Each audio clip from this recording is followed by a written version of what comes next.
Bugun men sizga juda muhim masalani tushuntirib beraman. Pullarni yo'qotmaslik uchun pensionerlar iyun-yilgacha nima qilishga ulgurishi kerak? Bu ma'lumot har bir pensionerga, pensionerning farzandlariga, nabiralariga, qarindoshlariga bevosita tegishli. Chunki bitta hujjat vaqtida tekshirilmasa, bitta ariza topshirilmasa yoki bitta bank ma'lumoti yangilanmasa, pensiya kechikishi, noto'g'ri hisoblanish yoki ayrim to'lovlar vaqtincha to'xtab qolishi mumkin. Shuning uchun videoni oxirigacha ko'ring, hozirroq kanalga obuna bo'ling va like bosib qo'ying. Chunki bunday ogohlantirishlar ko'pchilikka pulni saqlab qolishga yordam beradi. Men bugun vahma tarqatmoqchi emasman. Men masalani oddiy tilda pensionerning o'zi ham, uning farzandi ham tushunadigan qilib tushuntiraman. Gap shundaki, yil sanasi ko'p hollarda hisob-kitob, ma'lumotlarni yangilash, bank kartasi yashash joyi, nafaqa va pensiya hujjatlari bo'yicha muhim chegara sifatida qaraladi. Agar siz yoki yaqinlaringiz pensiya, nafaqa, kompensatsiya, ustama yoki ijtimoiy yordam olayotgan bo'lsa, men aytadigan tekshiruvlarni kechiktirmaslik kerak. Oldin ko'p ishlar qog'oz hujjatlar orqali yuritilardi. Pensioner pensiyasini pochta orqali olardi. Mahalla yoki pensiya jamg'armasiga borib ma'lumot topshirardi. Bank kartasi bo'lmasa ham pulini naqd shaklda olish imkoniyati ko'proq edi. Kimningdir yashash manzili o'zgarsa, kimdir chetga chiqsa, kimdir bank kartasini almashtirsa, bu ma'lumotlar har doim ham tez yangilanmasdi. Natijada ba'zi xatolar kechroq aniqlanar, lekin ko'pincha odam o'zi borib so'ramaguncha tizimda eski ma'lumot qolib ketardi. Hozir esa vaziyat ancha o'zgargan. Pensiya va ijtimoiy to'lovlar bo'yicha ma'lumotlar ko'proq elektron bazalar orqali tekshirilmoqda. Bank hisob raqami, plastik karta, pasport yoki ID karta ma'lumotlari, yashash manzili, tiriklik holati, nogironlik muddati, boquvchisini yo'qotganlik bo'yicha hujjatlar, ish staji, ish haqi arx ma'lumotlari barchasi tizimlardan o'zaro solishtiriladi. Bu yaxshi tomoni shundaki, adolatli hisob-kitob qilish osonlashadi. Lekin xavfli tomoni ham bor. Agar sizning ma'lumotingiz eskirgan, noto'g'ri yoki bazalarda mos kelmayotgan bo'lsa, to'lovda uzilish bo'lishi mumkin. Masalan, pensionerning bank kartasi muddati tugagan bo'lsa, lekin u buni sezmagan bo'lsa, pensiya kelmay qolgandek tuyuladi. Aslida pensiya hisoblangan bo'lishi mumkin, lekin karta faol bo'lmagani uchun puldan foydalanib bo'lmaydi. Yoki pensioner boshqa tumanga ko'chib o'tgan, lekin pensiya bo'limidagi manzili eski qolgan. Keyin biror xabarnoma, tekshiruv yoki chaqiruv eski manzilga ketadi, pensioner esa bundan bexabar qoladi. Yana bir holat.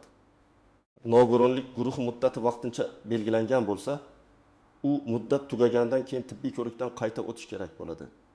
Agar odam buni iyulgacha hal qilmasa, ustama yoki nafaqa vaqtincha to'xtashi mumkin. Eng avvalo, men har bir pensionerga shuni aytaman. 1 iyulgacha siz o'zingiz haqingizdagi asosiy ma'lumotlar to'g'ri ekanini tekshirib olishingiz kerak. Bu pasport yoki ID karta ma'lumoti, doimiy yashash manzili, telefon raqami, bank kartasi, pensiya turi, qo'shimcha ustamalar va hujjatlar muddati degani. Ko'pchilik men pensiyani yillar davomida olib kelyapman, menga hech narsa bo'lmaydi deb o'ylaydi. Lekin amalda xatolar aynan uzoq yillardan beri hujjatini tekshirtirmagan odamlar orasida ko'p uchraydi. Masalan, bir pensioner ayol 20.200.000 so'm pensiya oladi. Unga qo'shimcha ravishda kommunal kompensatsiya yoki boshqa ijtimoiy to'lov ham tushadi. Bank kartasi muddati iyun oyida tugagan, lekin u karta ustidagi sanaga e'tibor bermagan. Iyul oyida pul tushmagandek bo'ladi. U bankka boradi. Bank esa kartani yangilash kerakligini aytadi. Yangi karta chiqishi bir necha kun oladi. Shu orada odam doğrusini, oziq-ovqatini, kommunal to'lovini kechiktiradi. Mana shu oddiy e'tiborsizlik odamni moliyaviy qiyinchilikka soladi. Yana bir misol. Ota pensiya oladi. Lekin o'g'lining uyida yashay boshlagan. Doimiy ro'yxati boshqa tumanda qolgan. Pensiya hujjatlarida ham eski manzil. Keyin pensiya bo'yicha qo'shimcha tekshiruv yoki ma'lumot yangilash zarur bo'ladi. Xabar eski manzilga boradi. Ota buni bilmaydi. Belgilangan muddatda javob bo'lmagani uchun to'lovda kechikish yuzaga keladi. Bu yerda davlat ham, bank ham darhol aybdor bo'lib qolmaydi.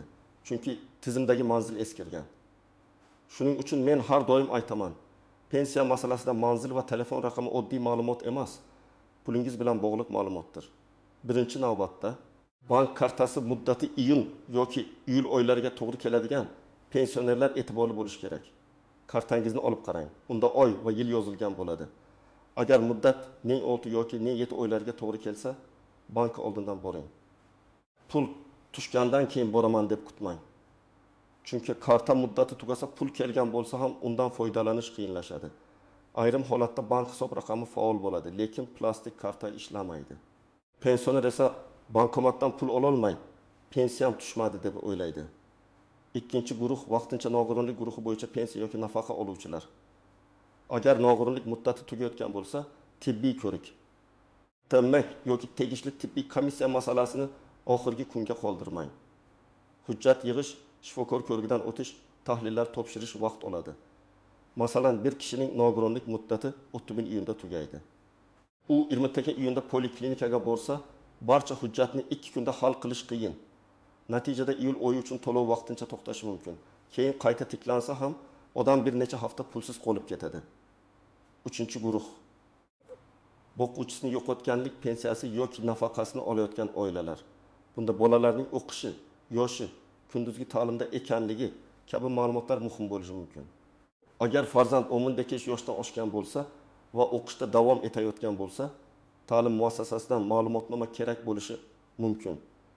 O'qish tugagan, akademik ta'til olingan yoki ta'lim shakli o'zgargan bo'lsa, bu to'lovga ta'sir qilishi mumkin.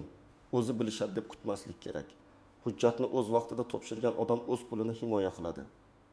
4-guruh yaqinda ish staji, ish haqi yoki arxiv hujjatlari bo'yicha pensiyasini qayta hisoblatmoqchi bo'lganlar.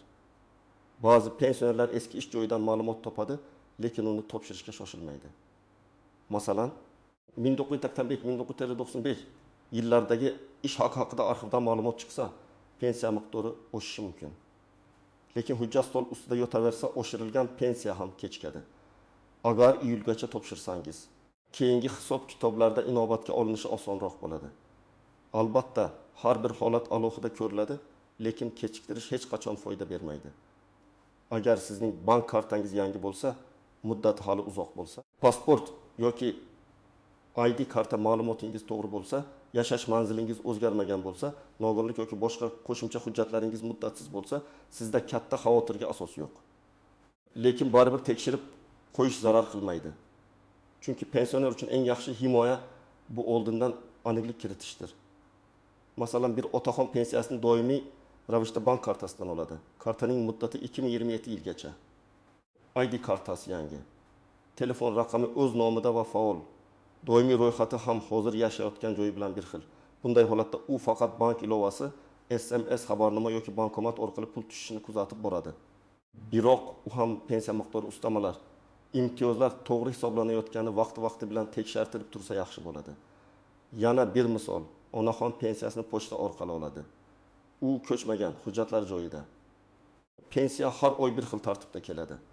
U ham katta xavotir qilmasligi mumkin.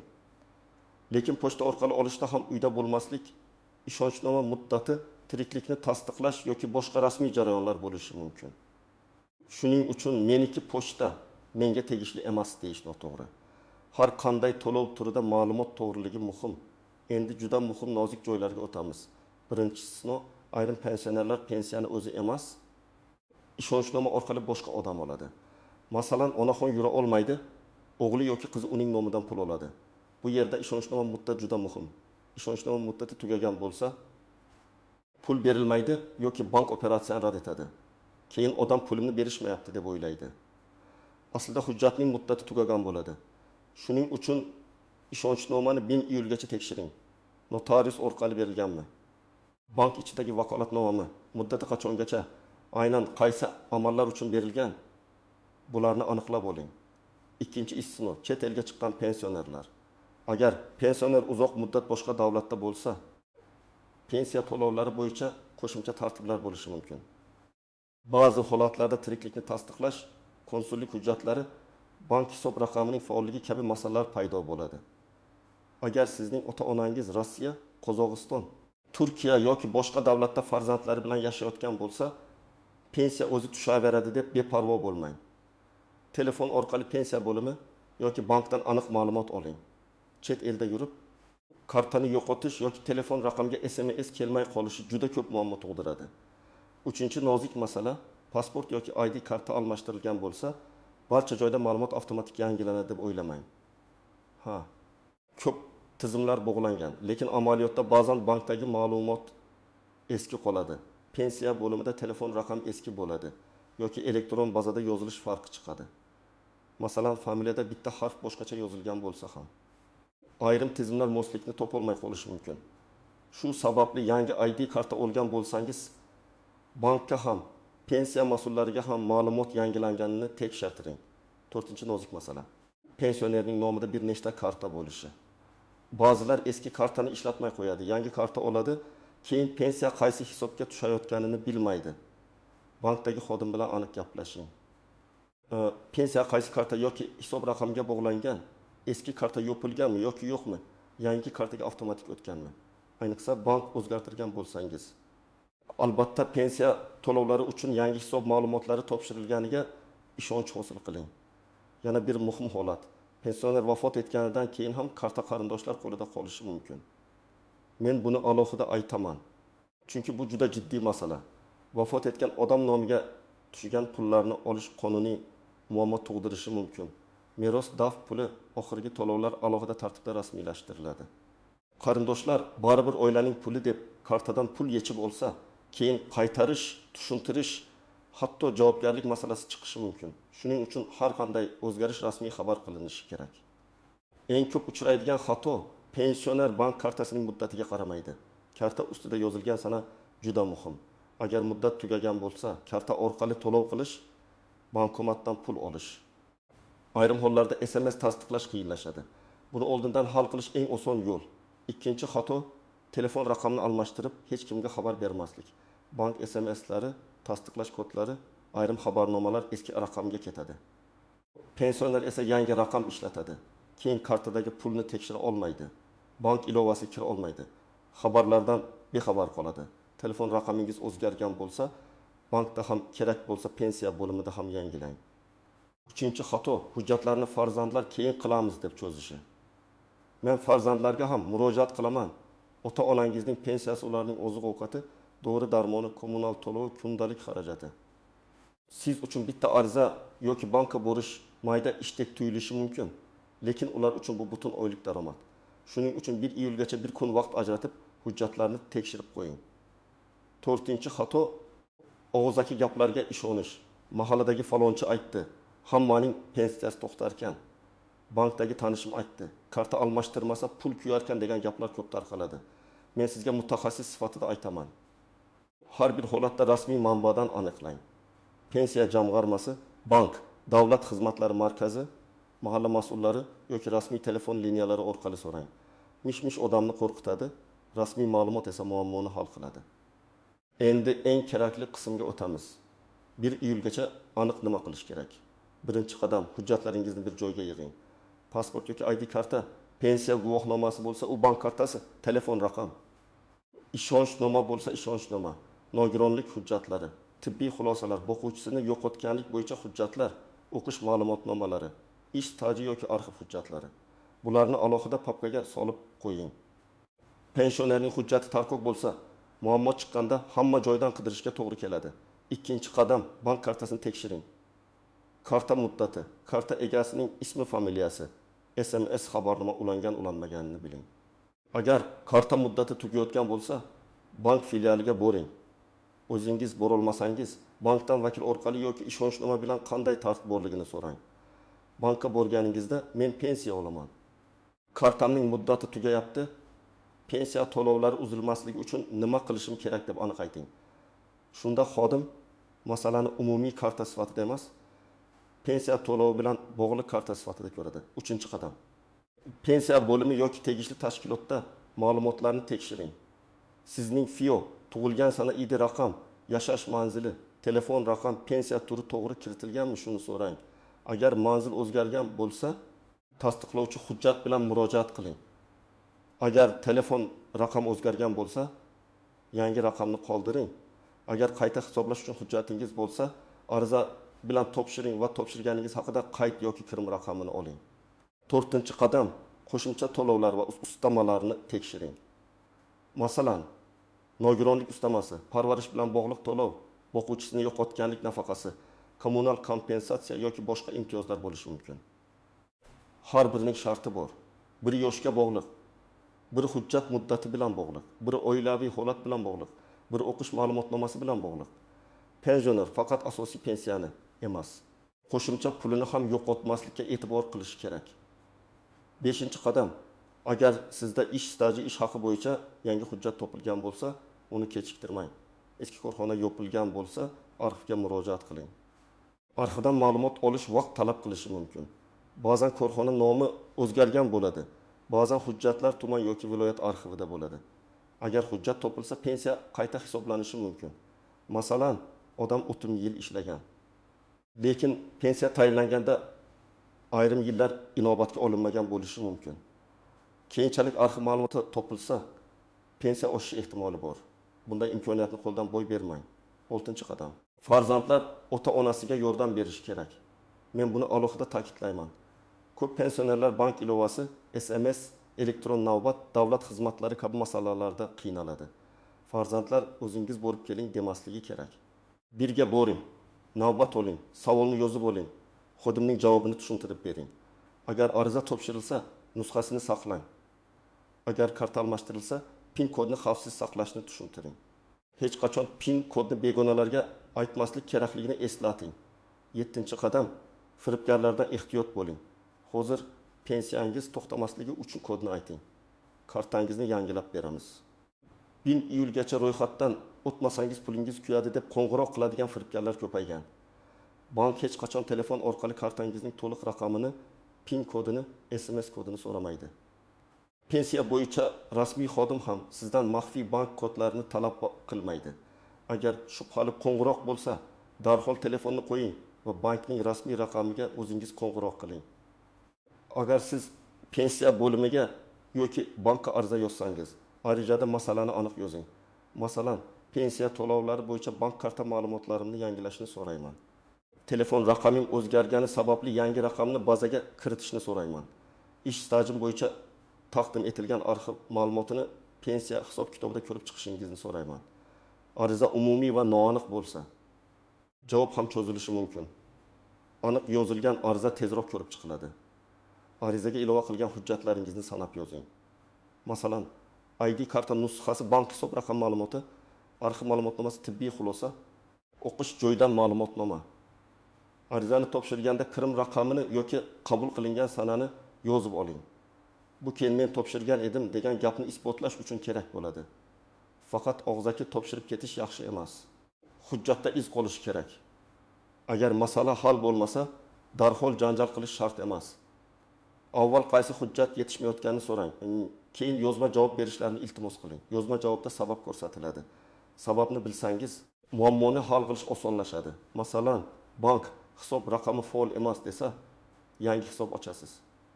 Pensiya bo'limi arxiv hujjatida lavozim yoki sana aniq emas desa, arxivdan qo'shimcha ma'lumot so'raysiz. Muammo sababini bilmasdan turib, uni hal qilib bo'lmaydi. Tasavvur qiling, bir onaxon 1.500.000 so'm pensiya oladi. Uning kartasi iyun oxirida tugaydi. U iyulda dorixonaga boradi. Karta ishlamaydi. Bankomat ham pul bermaydi.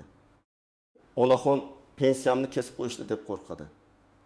Aslida pensiya hisoblangan, lekin karta yangilanmagan. Agar u 1 iyulgacha bankka borib kartasini almashtirganda bu muammo bo'lmas edi. Yana bir holat. Bir otaxonning nogironlik guruhi muddati 30 iyunda tugaydi. U tibbiy ko'rikni kechiktiradi. Iyul oyida qo'shimcha to'lov tushmaydi. Keyin u hujjatlarni to'g'laydi. To'lov qayta tiklanishi mumkin, lekin o'sha davrda asab vaqt va pul yo'qotadi. Agar u may oyining oxiri yoki iyun boshida tayyorgarlikni boshlaganida navbat tahlil xulosa masalalari xotirjam hal bo'lardi. Yana bir misol. Bir ayol o'quvchisini yo'qotganlik pensiyasi oladi. Farzandi kollej yoki universitetda o'qiydi. Ta'lim ma'lumotnomasi yangilanmagan. Tizimda bola o'qishni davom ettirayotgani tasdiqlanmasa, to'lov bo'yicha savol tug'iladi. Oila keyin shoshilib ma'lumotnoma oladi, lekin vaqt ketadi. Demak, hujjatni oldindan tayyorlash pulni himoya qiladi. Men bugun sizga bitta asosiy fikrni yetkazmoqchiman. Men pensiya pulini yo'qotmaslik uchun 1 iyulgacha hujjatlarni, bank kartasini, telefon raqamini, manzilni va qo'shimcha to'lovlarga asos bo'ladigan ma'lumotlarni tekshirib qo'yish kerak. Bu ish ko'p vaqt olmaydi, lekin bir oylik pensiya kechikib qolishining oldini oladi. Agar siz pensioner bo'lsangiz, Bugungi kartangiz muddatiga qarang. Hujjatlaringizni papkaga yig'ing. Kerak bo'lsa, bank yoki pensiya bo'limiga boring. Agar ota-onangiz pensioner bo'lsa, ularga yordam bering. Bitta telefon qo'ng'irog'i, bitta bankka borish yoki bitta arza ularning pulini, vaqtini va asabini saqlab qolishi mumkin. Sizningcha pensionerlar uchun eng katta muammo nimada? Bank kartasimi, hujjatlarmi, navbatlarmi yoki ma'lumot yetishmasligimi? Fikringizni izohlarda yozib qoldiring. Video foydali bo'lgan bo'lsa, like bosing, kanalga obuna bo'ling va bu ma'lumotni ota-onangiz, qo'shnilaringiz va tanish pensionerlar bilan albatta ulashing.